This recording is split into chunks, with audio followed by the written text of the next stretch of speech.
Saudi আরবের রিয়াদে NTV দর্শক ও সাংস্কৃতিক ফোরামের যৌথ আয়োজনে বর্ণাঢ্যভাবে উদযাপিত হয় আন্তর্জাতিক মাতৃভাষা দিবস। জমকালো আয়োজনে অংশ নেন প্রবাসীরা।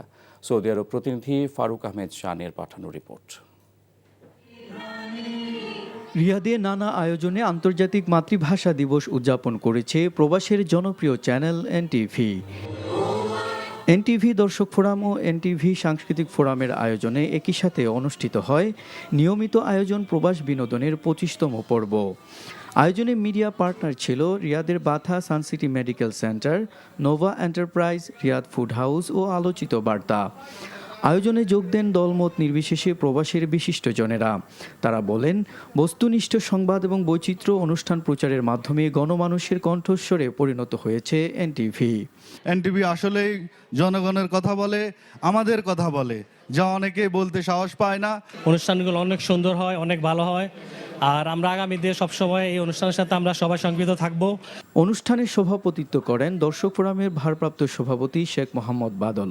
সঞ্চালনা করেন এনটিভির সৌদি আরব প্রতিনিধি ফারুক আহমেদ চান। প্রধান অতিথি ছিলেন রিয়াদের বাথা সানসিটি মেডিকেল সেন্টারের এমডি আবদুল্লাহ আল মামুন।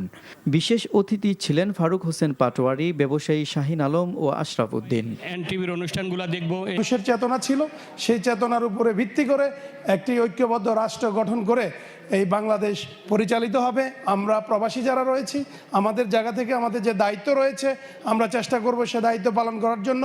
আজকের এই দিনে আমি সমস্ত শহীদদেরকে বিনম্র শ্রদ্ধা জানাচ্ছি এবং তাদের রুহের মাগফিরাত কামনা করছি। 1999 সালে ইউনেস্কো এটা বাংলাদেশকে সম্মান করে সারা বিশ্বের দরবারে এটা পৌঁছে দিয়েছে। সবাইকে ধন্যবাদ জানাই যে আপনারা এত কষ্ট করে আমাদের এই অনুষ্ঠান উপভোগ করতেছেন। অনুষ্ঠানের সাংস্কৃতিক পর্বে নাট্যকার জাহাঙ্গীর আলম হৃদয়ের পরিচালনায় মঞ্চ মাতিয়ে রাখেন রিয়াদের শিল্পীরা। রিয়াদে এনটিভির আয়োজনটি প্রবাসী বাংলাদেশিদের মিলন মেলায় পরিণত হয়। NTV international desk.